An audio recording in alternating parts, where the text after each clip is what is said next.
Due to COVID, we were stuck in Tasmania and free Ascent in Adelaide. A year later, I could fly to Adelaide and sort her out. Daughter Julia joined me, and we sailed to Grassy Harbour on King Island, where we celebrated our arrival in Tasmania. I hired a car to explore and later to deliver Julia to the airport. Looking down on Grassy Harbour and the abandoned scheelite mine, tungsten ore. The mine reopened in 2023.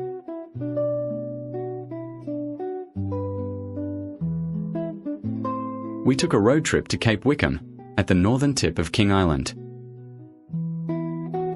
The Cape Wickham lighthouse was built in 1861, after many shipwrecks on the west coast of King Island, including 402 lives lost from the Cataraqui, wrecked in 1845. The lighthouse has meters-thick granite walls and is 48 meters tall.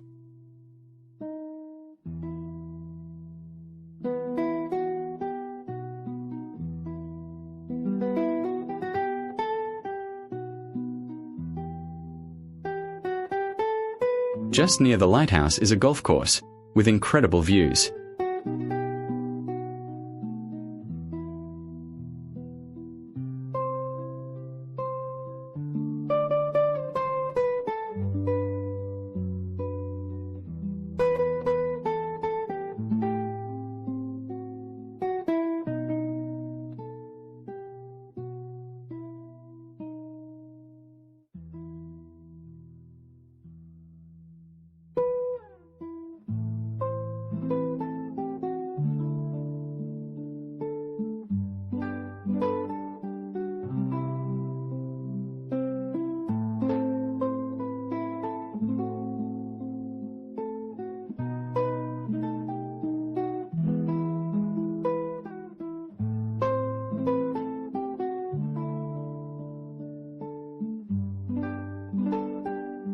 Back to Currie to pick up supplies.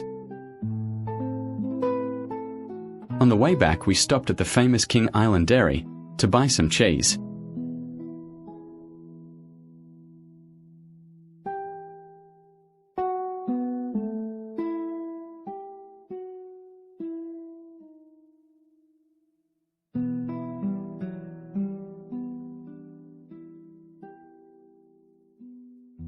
A tasting plate of the various cheeses. Then on to Currie, the main town of King Island.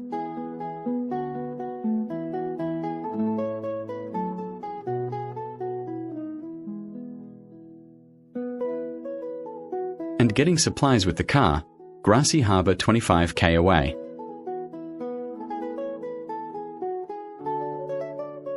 Currie is the other harbour of King Island.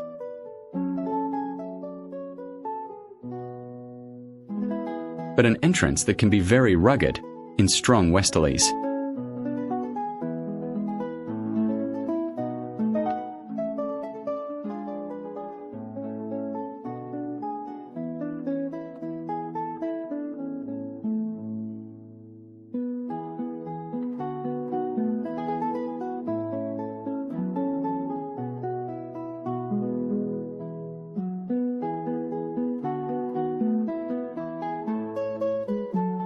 A pleasant late lunch at the harbour.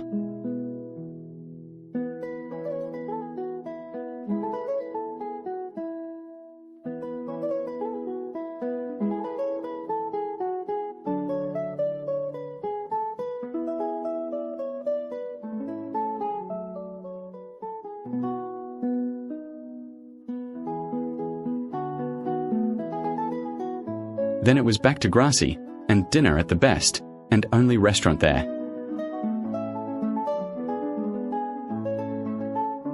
With a view to the harbour.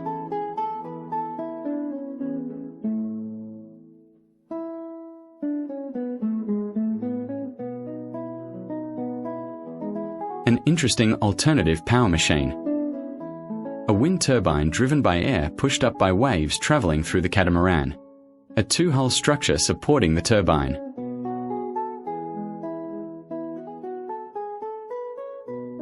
we went ashore to watch the penguins coming home.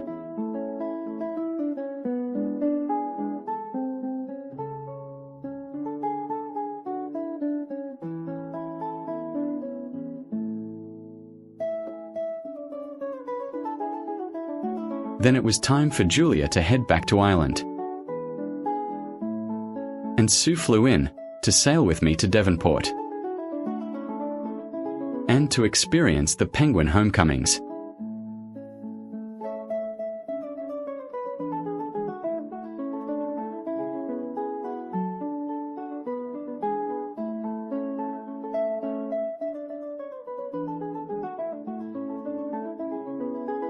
The plan was to do an overnight sail down to Devonport.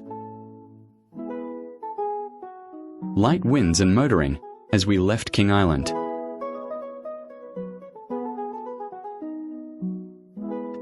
A bit later, a nice sailing breeze into the evening.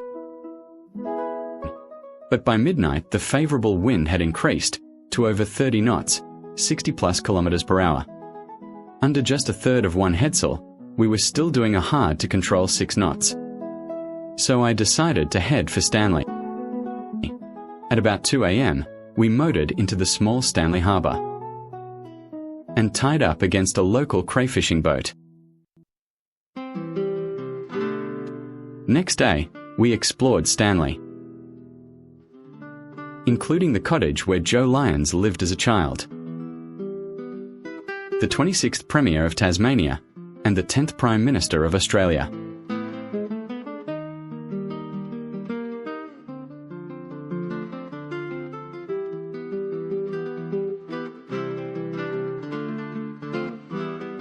A repurposed railway station. The lure of going to the top of the Nut was too great. We took the easy way up.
Then back to the harbour to prepare for next day's sail. An early morning start on the 8th of February 2021 to get to Devonport in daylight, leaving the Nut behind, and into the Mersey River, where Port Control requested that we stop a while outside the channel to allow the car ferry to steam in, then down the river to tie up at the Mersey Yacht Club.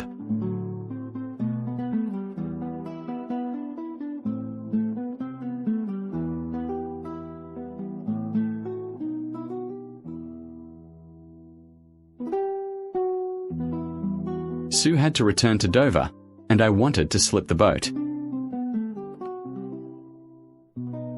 The club had an interesting slipway,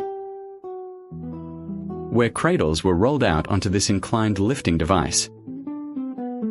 My cradle rolled across on the transfer rail line to the lift line. then rolled out onto the lifting rail car.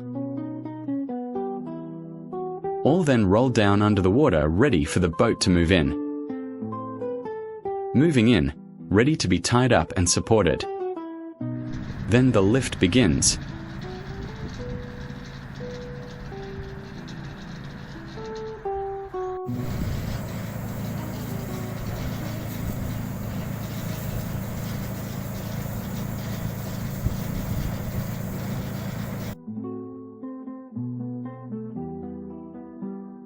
Moved in to the transverse rail system.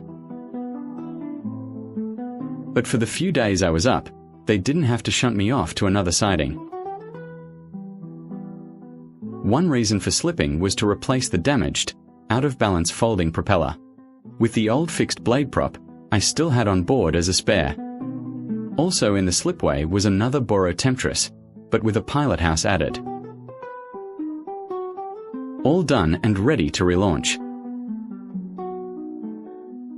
Cradle moved out on the rails to the inclined transport station and back onto a borrowed, unused mooring.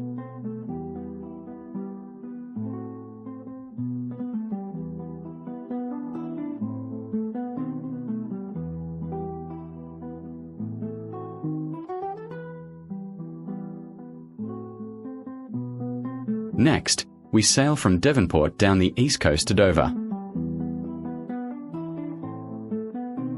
The new home for free Ascent.